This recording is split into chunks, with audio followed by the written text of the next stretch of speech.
Bonjour à tous et toutes. Alors aujourd'hui, ça sera une petite capsule sur le geek et notamment sur le Nano Arduino. Voilà, j'ai fait un montage que vous voyez là. Voilà, donc vous avez une breadboard. Alors attendez, je vais essayer de vous montrer ça précisément avec un stylo, ça sera plus pratique. Ici, vous avez la petite breadboard, voilà, qui permet justement de faire du test, du développement avec qu'est-ce qu'on a dedans. Je vais vous donc spécifier un petit peu les composants. Ensuite, on verra le programme, comment on programme justement l'ATM328, il me semble, le microcontrôleur. Ici, on avait la breadboard, donc avec les différents pins. Voilà, on peut connecter donc une LED. Par exemple, là, j'ai mis une LED. Oh, attention à elle. Le buzzer. Ici, on a une petite résistance que vous voyez ici, là, entre les deux. Ici, on a l'Arduino Nano. Voilà, avec le microcontrôleur ATM328, on vérifiera que c'est bien l'ATM328. Ici, on a l'alimentation qui est reliée à mon ordinateur, mais vous pouvez après, pour que ça soit autonome, vous n'êtes pas obligé de le relier à un ordinateur, vous pouvez le mettre même sur un chargeur de smartphone, par exemple. Je rappelle, c'est du micro USB, c'est pas du type C. Voilà, vous voyez ici le connecteur qui est là. En fait, ça, c'est du micro USB. Et après, on a une autre connectique qui est derrière, qui, je ne sais pas trop à quoi elle sert, cette connectique-là, d'ailleurs. Et ici, vous avez les différents pins. Ici, vous avez un petit bouton de reset, voilà. Et vous avez les LED intérieurs, avec les deux LED qui sont ici, qui servent au téléversement, justement, vous allez voir. Et là, pour une première expérience, on a un programme qui s'appelle Blink. Blink, Blink. Et là, vous voyez, vous avez une LED qui clignote.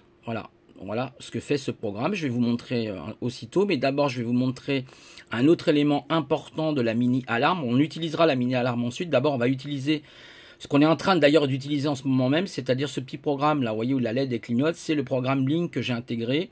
Ici, on va avoir 3 fils, dont un en entrée qui est celui du milieu, parce que c'est tout simplement un périphérique d'entrée. Le voilà, ça c'est ce qu'on appelle un détecteur de mouvement infrarouge, qui va permettre de détecter tous les mouvements jusqu'à 7 mètres. Ici, vous avez sur le côté, alors je ne sais pas si on voit bien, vous avez un petit truc en jaune, c'est de l'autre côté, je crois que c'est en dessous plutôt. Alors attendez, du coup, le mieux c'est que je vous montre. Ici, vous avez des condensateurs. Voilà.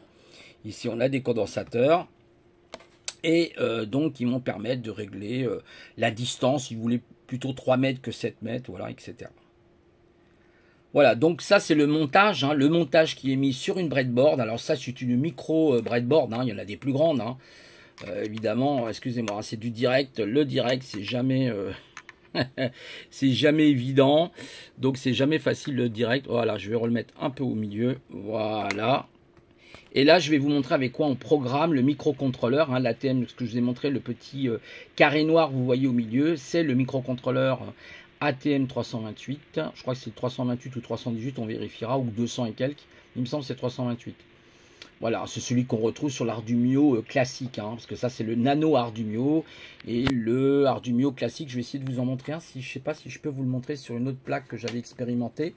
Alors attendez, une seconde, c'est du direct, je suis désolé, c'est pas forcément évident pour vous voyez la différence. Regardez la carte, elle est énorme. Et vous voyez le microcontrôleur, cette espèce de d'IC, de circuit intégré en long là. Voilà, alors vous voyez, j'avais fait d'autres montages là avec des LED. Vous voyez la breadboard, elle est beaucoup plus grande, voilà.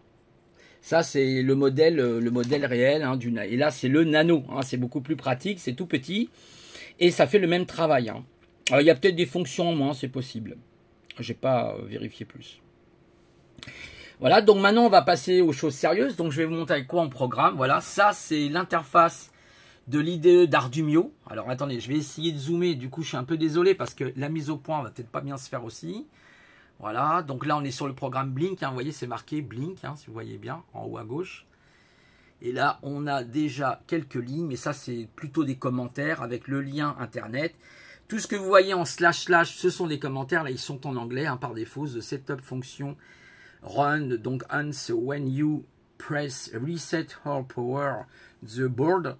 Donc là en fait on a le reset qui permet de recréer tout ça. Vous avez donc ensuite des lignes en dessous, initialisation digitale de la LED.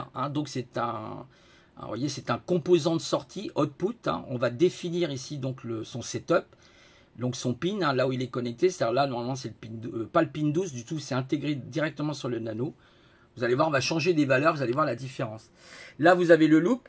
Donc c'est une espèce de boucle, loop qui veut dire boucle, mais aussi des conditions qu'on peut mettre dedans avec des if, des else, des if-else, etc.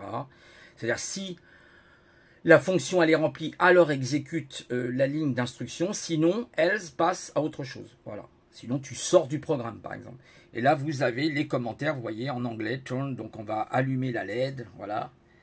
Donc, on est en high, ça veut dire en haut voltage en plus, et le low qui est le bas voltage. Donc, vous voyez, high et low qui sont éteints et allume et éteint. Voilà. Et vous avez les délais. Donc, là, vous voyez, par exemple, j'ai mis 100. Mais si, par exemple, alors on va essayer, hein, je ne vous dis pas, ça ne va pas être simple avec une main. Voilà, on va changer ces valeurs. Voilà. Ouais, j'espère que vous voyez bien. Je vais essayer encore de légèrement zoomer pour que vous voyez bien. Parce que c'est vrai que si vous avez un portable, ça ne va pas être simple pour vous. Je peux bien comprendre. Et on va changer, on va inverser les valeurs. On va mettre, je sais pas, on peut essayer 10 000. Là, je ne sais pas ce que ça donne. Non, on va essayer 100. Et si on va remettre 1000 par exemple, vous voyez, on va faire l'inverse. Ou 10 000, pourquoi pas. Allons-y, soyons fous. On téléverse ce programme. Donc, s'il faut le retéléverser, c'est-à-dire le remettre en chargement au niveau. Donc, vous avez une petite flèche. Je vous montre en direct. Vous voyez ici, vous avez une petite flèche. C'est marqué à côté. Alors, c'est pas facile parce que, voilà, téléverser. Hop, on clique. Vous voyez, c'est devenu jaune. Et juste en bas, vous avez la barre de progression. Une fois que c'est fini, ça s'éteint. Et là, on va arriver ici. Et voilà. Et là, vous voyez, regardez, hop, ça clignote plus vite. Parce que j'ai changé la valeur du délai. Voilà. On peut jouer comme ça avec la LED. Elle peut clignoter beaucoup plus vite, plus lentement. Voilà. On pourrait mettre des valeurs différentes hein, en fonction des possibilités. Donc là, si on met par exemple 1000 maintenant, on va essayer de mettre 1000 justement. On était à 100, on va mettre 1000. On retéléverse, je ne vais pas vous remontrer, hein, vous avez vu. Hop. Je vais vous montrer par contre si vous le voyez. Regardez, vous voyez les deux LED en bas. Voilà, ça c'est le téléversement. Il se calibre et vous voyez, hop, regardez, ça va beaucoup plus vite. Voilà, là ça va beaucoup plus vite. D'ailleurs, si je mets ici le contraire, bon, je vais mettre encore augmenté de 0 pour voir. Hein, je fais du test. Excusez-moi, c'est peut-être un peu flou. Je suis désolé, c'est du direct, c'est pas forcément évident. Et là, donc, voilà. Voilà, hop. Et là, vous allez voir que ça va beaucoup plus vite. Voilà, là on a le téléversement. Et voilà. Vous voyez, ça change encore. Voilà, bon, on joue sur les fréquences. Voilà. Alors ça, c'est le programme Blink. Bon, c'est un programme très simple, c'est intégré au Nano. Maintenant, on va passer aux choses sérieuses et on va passer au programme de la mini alarme hein, que j'ai programmé. Alors, je vais essayer de la retrouver. Du coup, elle ne doit pas être là normalement. Ah, peut-être si, avec un peu de chance. Là, voilà le programme. Donc, je vais d'abord vous montrer le programme hein, très rapidement, ce qu'il fait. Ici, vous avez le modèle alarme. Bon, j'aurais pu mettre modem mini alarme plutôt qu'une alarme réelle. Hein. C'est un détecteur de mouvement. Déclaration donc des variables globales. On déclare d'abord les variables. Les variables, qu'est-ce que c'est qu'une variable ben, imaginez, vous avez un tiroir. Bon, bah, le nom de la variable s'appelle tiroir. Égale, par exemple, 10. Parce que dedans, vous avez le chiffre 10. Ou 10 documents, par exemple. Donc, vous allez mettre égal 10. Donc, cette variable qui s'appelle tiroir et sa valeur, donc hein, la valeur qu'on a intégrée dans le tiroir est de 10. Voilà, c'est ça une variable. Vous voyez, par exemple, LED pin. Donc on définit donc le pin de la LED en quelque sorte. En anglais, on met souvent tout à l'envers. Donc on dit LED pins, on pourrait dire en français pin length, je ne sais pas comment vous dire. Donc LED pin est égal à 12. 12, si vous voulez, c'est, je vais vous montrer vite fait, c'est cette partie-là. Alors attendez, hein, le temps que je revienne. Vous voyez, c'est tout simplement, vous voyez, cette patte qui est ici, qui est tout simplement l'anode. Et vous avez à côté la cathode qui est reliée au moins, et ça c'est le plus. Voilà, donc on revient, vous voyez, on a fait cette première variable et ensuite on fait les autres. On passe donc à A5. Alors A5, bah, c'est le fameux fil que je vous ai montré tout à l'heure. Hein. Voilà, c'est ce fil-là. Voilà, je reviens, je répète. J'espère que ça ne va pas couper parce que des fois avec les doigts, voilà, ça c'est le A5. Hein. Si on compte, il y a bien 5 pins ici, voilà. Il y a 5 trous exactement. Voilà, d'ailleurs on peut regarder là, vous voyez. 1, 2, 3, 4, 5, c'est ça. Donc c'est bien le A5. Et le reste, c'est le buzzer. Le buzzer, c'est le petit cylindre noir. Je vous montrerai tout à l'heure qu'on a vu parce que sinon, ça va être un peu compliqué tout ça. Définition donc du pin 4 relié au buzzer. Donc, vous avez le pin speaker. Et ensuite, on va déclarer l'initialisation de la variable val. Oui, pourquoi? Parce qu'il faut initialiser tout simplement cette bestiole que vous voyez là, cette petite demi-sphère. Elle est où là? C'est pas facile avec la caméra des fois. Voilà, il est là.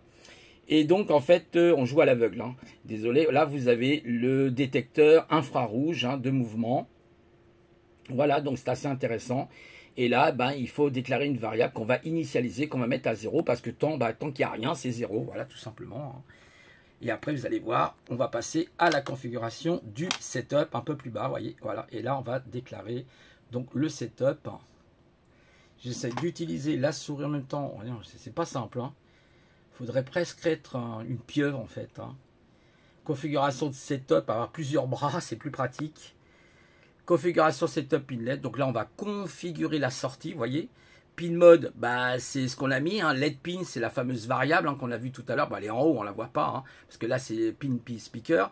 Donc la LED pin qu'on a déclarée en étant égale à 12. Rappelez-vous, hein, mode pin, INT, machin, voilà, LED pin 12. Donc là, ça sera la sortie. Donc c'est évidemment, ça clignote, hein, comme cette LED là. Vous allez voir, on va faire le test. Hein, de toute façon, on va téléverser le programme et vous allez voir ce qui va se passer. Ensuite, on a l'entrée. Donc ça, c'est la configuration d'entrée, c'est-à-dire eh ben, le détecteur, hein, le capteur, hein, tout simplement le capteur de mouvement. J'aurais pu mettre capteur infrarouge. Et la configuration du buzzer. Alors le buzzer, c'est ce petit cylindre que vous voyez là. Voilà, c'est ça là, vous voyez, c'est ça. Ça, c'est le buzzer. Hein, c'est comme un haut-parleur, hein, sauf que c'est cylindrique comme ça. Voilà. Ensuite, on revient où on était. Désolé hein, pour le flou, la mise au point. C'est vrai qu'à chaque fois que je vais changer, forcément, la mise au point, c'est pas forcément évident. Je fais attention au bouton parce que alors là, sinon, je coupe la caméra et je suis obligé de tout refaire. C'est pour ça que c'est un peu délicat. Configuration setup, voilà. Donc là, on va configuration le setup. Ensuite, vous avez le loop. Ça va être la boucle, hein, tout simplement. Voilà, la boucle avec les différents... voilà, digital white, on va écrire hein, dans la LED, donc qui va s'allumer tout simplement. Voilà. En haut, vous avez val, vous voyez, val est égal à height. Donc si, vous voyez, if, la valeur qu'on a vue qui était à 0 est égale à height, ça veut dire le courant passe. Alors à ce moment-là, si oui, on allume la LED. Hein, c'est marqué, vous voyez le petit truc que j'ai mis. Alors on fait sonner ensuite le buzzer. Alors on utilise la fonction tone. Hein, bon voilà, c'est comme ça. On définit donc le pin du speaker. Donc en entrée, on a dit que c'était à 5. La fréquence 160 Hz et 300 millisecondes. Ensuite, vous allez avoir un autre délai. On attend, en fait, on va attendre. Hein. Il y a une attente de 150 millisecondes, ça va vite. Hein. Ensuite, on va éteindre le buzzer pendant voilà, un certain temps. Voilà, no top. Et ensuite, on éteint la LED, etc.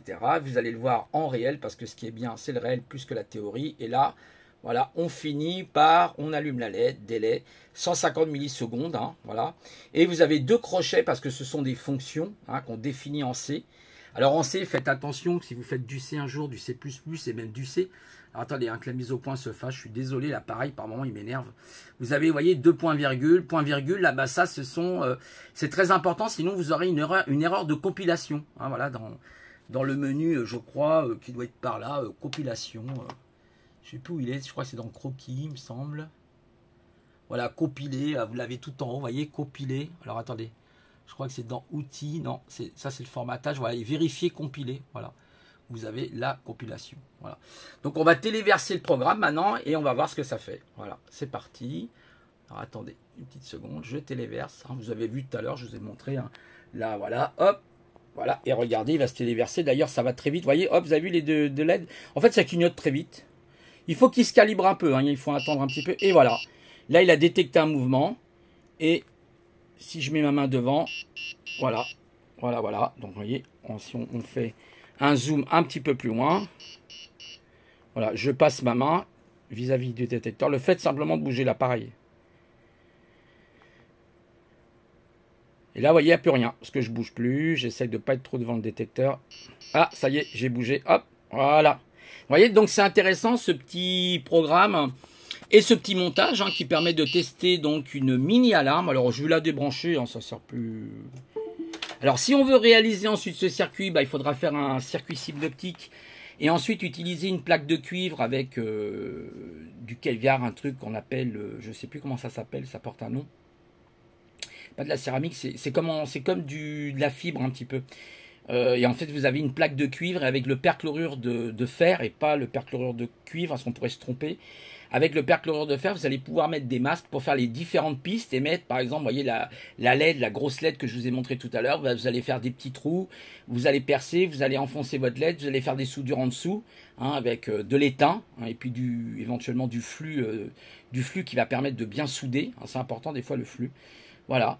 Et donc, vous aurez votre circuit définitif. Alors ça, on peut le mettre dans une boîte. Après, on se débrouille. Ici, alors je crois que je vous l'avais dit peut-être tout à l'heure, je ne me rappelle plus. Vous avez, là, on le voit bien, le micro USB. Donc ça, vous pouvez relier, vous voyez, avec le cordon, tout simplement à un chargeur de téléphone portable, hein, un smartphone.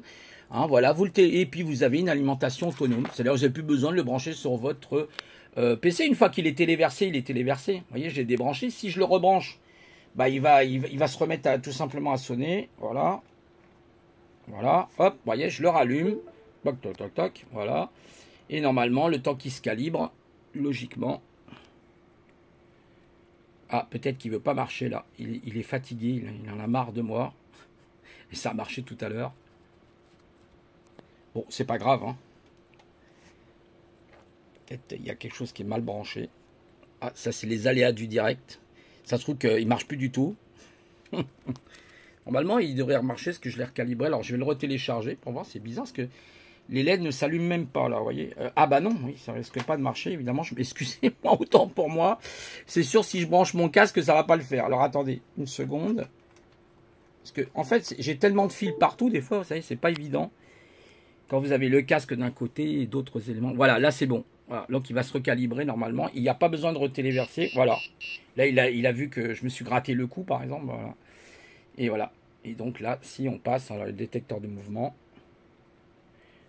il devrait sonner normalement. Bon, je sais pas, il est capricieux. Non mais bon, ça fonctionne, hein, sinon je le retéléverse. Si vraiment il y a eu un programme au moment du téléversement, c'est tout à fait possible.